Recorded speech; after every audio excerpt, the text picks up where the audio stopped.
book is about liquid modernity, liquidity, and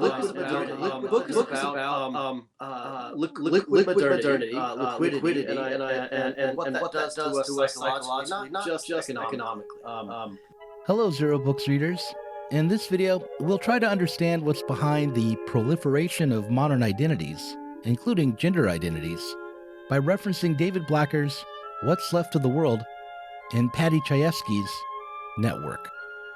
In his book, David Blacker argues that after neoliberalism, we have lost our collective sense of a cultural ideal. We no longer know who we should be or what we should aim at.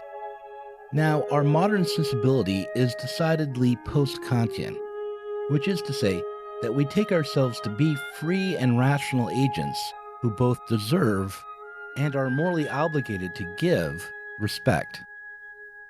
We are to be treated and treat others as ends and not means. However, this abstract autonomy has a flip side. Namely, in order to be considered a free and independent individual, one must fit into society. One must still be deserving of respect, and it is a task of the modern individual to improve himself so as to be worthy of respect. In modern industrial societies, the easiest way to do that is to get a job. However, as Blacker points out, getting a job is becoming more and more difficult. Further, even if you can manage to make a living, to be regularly employed, this will likely involve changing your job from time to time. Being a telemarketer, an at-home care nurse, a data processor, a day laborer. None of these positions are stable, and none of them garner much respect. According to Blacker, hands and minds made redundant and idle through capitalism's relentless neoliberal phase become a devil's workshop of identity production, and we witness the bubbling up of proto-identities, newly recognized forms and combinations, such as Facebook's 70-plus gender options, that seem perpetually to be generating themselves out of our surrounding social milieu. We become non-binaries, Trekkies, furries, geeks, sluts, bloods, wastoids, dweebies, and dickheads. These identities are not the consequence of some essence we discover in ourselves, but, according to Blacker, are the results of our attempt to create new sacred games, to fill the vacuum our old identities as mailmen or assembly line workers used to fill. If that reference to sacred games sounds familiar, it should. That's from Nietzsche's book, The Gay Science, in which he proclaimed that God is dead. So this one, I enjoy this one. Whether it's God, he cried, I shall tell you. We have killed him. You and I. All of us are his murderers. But how have we done this thing? How were we able to drink up the sea? Who gave us the sponge to wipe away the entire horizon? What did we do when we unchained the earth from its center, from its sun? Whither is it moving now? Away from all suns? Or are we not plunging continually, backward, forward, sliding in all directions? How shall we, the murderers of all murderers, comfort ourselves now? What was holiest that the world has yet known has bled to death under our knives, and who can wipe the blood off of us?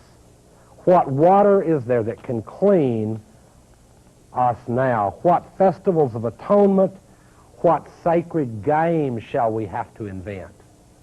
What new myths, what new ways to live shall we have to invent?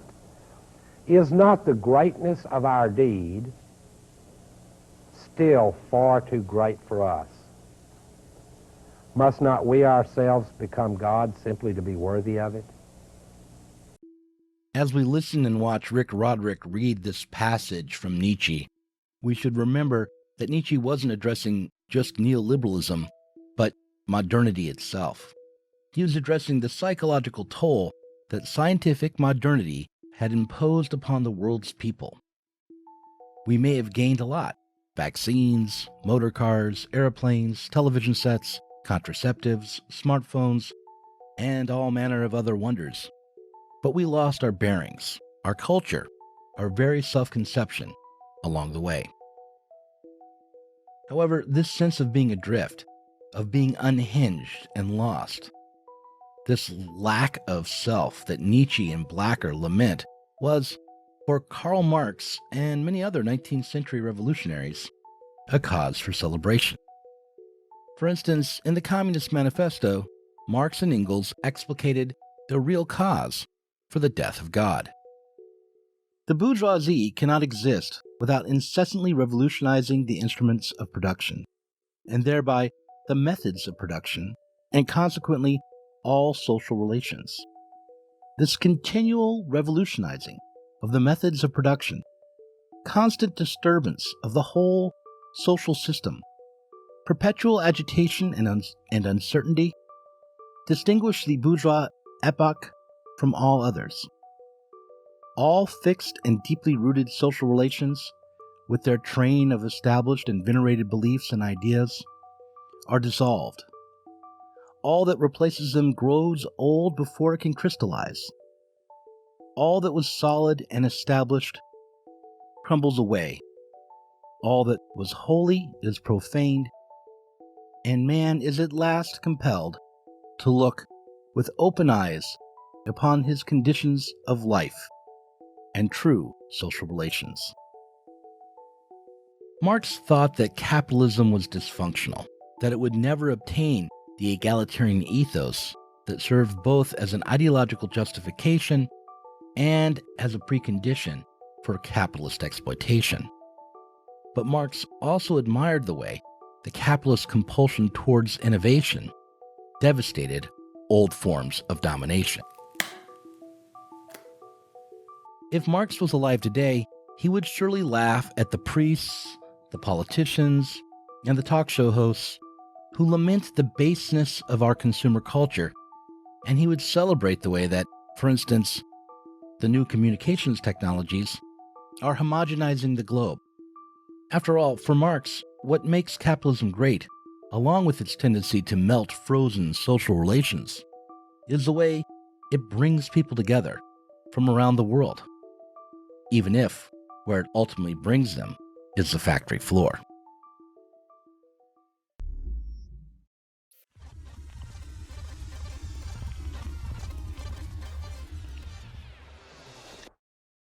However, even Marx might find himself outpaced by today's capitalist innovations.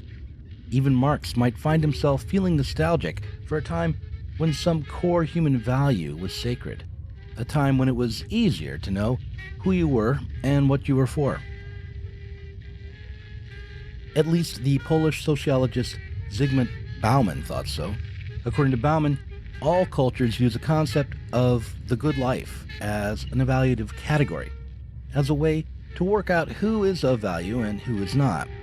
While socialists like Marx may have wanted to break down the barrier to this good life, this also meant he wanted everyone to be cultured, or to be able to be cultured. But under conditions of modernity, under the conditions of constant innovation, this good life would always be elusive. Marx wanted to vindicate culture as something above crass survival, to elevate the human subject, to empower and embolden us. But figuring out who or even what counted as a human subject became more and more difficult as the 19th century flowed into the 20th and then into the 21st. Even if we can see a break between traditional European values and the values of scientific capitalist modernity, even if we hold that the Enlightenment eventually produced its own internationalist subject, what is harder to see is a way in which the aims of socialism can be cleaved from capitalist ideology. Even before neoliberalism, the capitalist mode of production reduced what had been meaningful human work, what had been cultural, into work based on a value that was only quantifiable. Our meaning became an abstraction, measured in minutes and hours. In order to find out who you were, you had to punch a clock and compute your wages. In an essay entitled On the Fetish Character in Music and the Regression of Listening, the Frankfurt School critical theorist Theodor Adorno noted that the sacrifice of individuality was born out of the fact that our mass culture broadly offers the same things to everybody. The production of our world is standardized, and we all consume what amounts to the same thing in the same way. The illusion of individuality, the illusion of difference, is maintained for marketing purposes.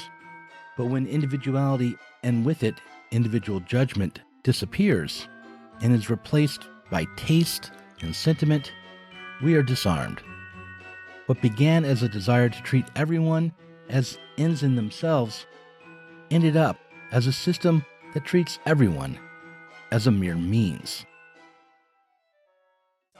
Still, we can't turn back and re-embrace a culture that has already died. We have to face the impasse. Facing the impasse, the meaninglessness of our own position, was what the screenwriter Paddy Chayefsky did while writing the script for the movie Network. He was very critical of his own efforts. He kept a journal of notes documenting his progress, and in it he wrote, "We are making some kind of statement about American society, and its lack of clarity is what's bothering me. Even more, I'm not taking a stand. I'm not for anything or anyone. If we give Howard Beale a speech at the end, what will he say?" The movie Network was a political and social satire that has been hailed as prophetic by people in the television and film industries. If you've never seen it, you should. It's about a network news anchor who suffers a nervous breakdown on air and becomes a ratings hit in the process. When I recently watched the film while trying to hold Marx's critique of political economy in mind, what I found that was most radical, the most rebellious element, the most utopian vision offered, didn't come from Howard Beale, but from the CCA executive and CEO, Arthur Jensen. That character gives a big speech about the power and grandeur of free trade that, if revised just a little bit, reads like the Communist Manifesto. And our children will live, Mr. Beale, to see that perfect world in which there's no war or famine, oppression or brutality. One vast and ecumenical holding company for whom all men will work to serve a common profit, in which all men will hold a share of stock, all necessities provided, all anxieties tranquilized, all boredom amused.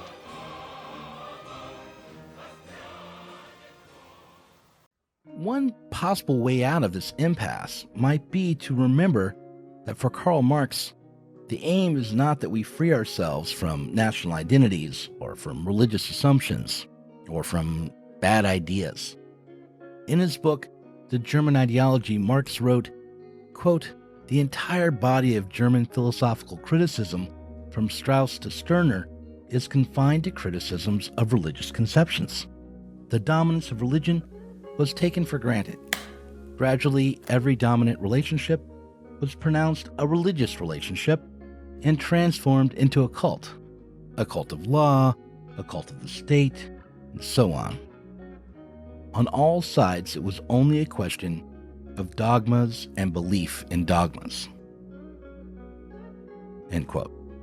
But for Marx, these various religious dogmas, concepts, and identities were ultimately materially produced, which meant that the only way to be free of them was to change the foundation of our material production. We had to alter our social relationship at the level of production if we were to get beyond the fragmented and crisis-ridden sort of freedom we knew and know under capitalism. The aim was not to make the world as we knew it or know it more moral, but to expand our power to change the world and our relationships within it to such a degree that we can be individuals after all.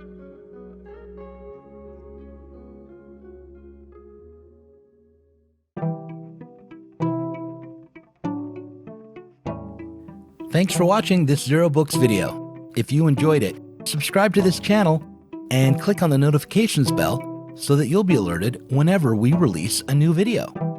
You should also consider supporting us on Patreon. Our patrons get access to our Inside Zero Books podcast every week and can get access to the Zero Books Book Club and help us to continue making online content from the left.